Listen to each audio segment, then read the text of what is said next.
揽投资国内专业的互联网理财平台，收益超银行活期数倍，已为众多用户带来丰厚收益。揽投资理财新选择，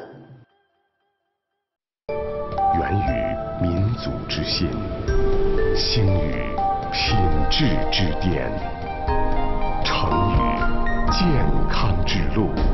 有爱有缘有三元。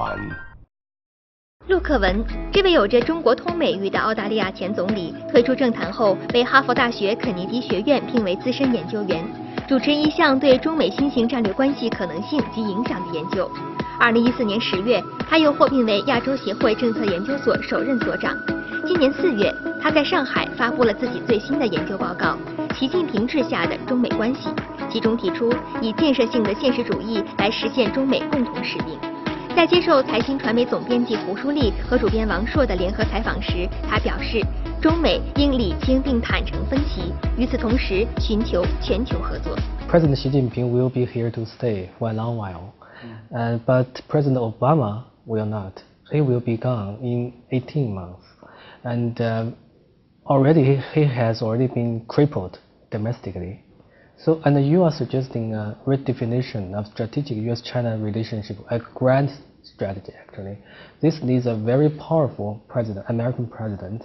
So, do we have to wait for another 18 months to deal with a new American president on this? I think there is some unreality about the assessment of President Obama's current position. If you look at the history of the American presidency, many bold foreign policy initiatives are often made in the last 2 years of a presidential term. It goes back through history. And so I know it's usually called in English the lame duck period of a presidency, but I've seen lame ducks fly quite well in the past. And so I would not underestimate what President Obama and President Xi Jinping could do. Hillary Clinton has announced her candidacy. So in the future, do you think that Chinese leaders will feel comfortable dealing with American president? The key question here is these individuals running for high office in the United States will be aware of the fundamental national interests and national values involved, as is the case with the Chinese leadership. So if you look at the history of this relationship in '72 and all that's happened in the period since then, by and large, we've come through okay.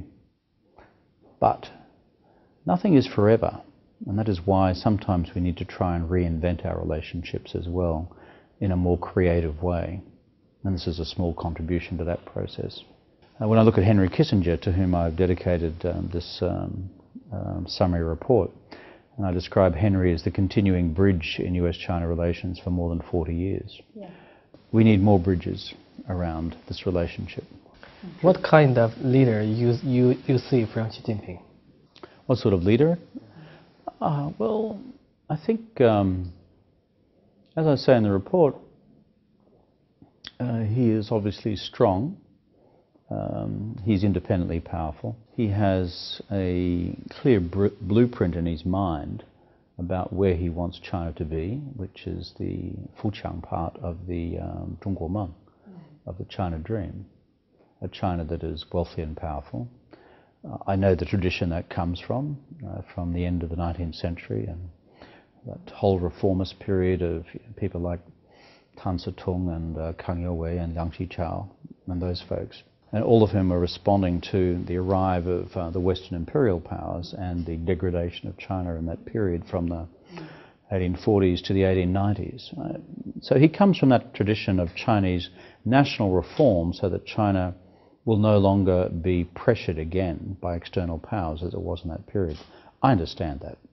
But I think where his leadership also potentially helps in the US-China relationship is that he is intellectually creative.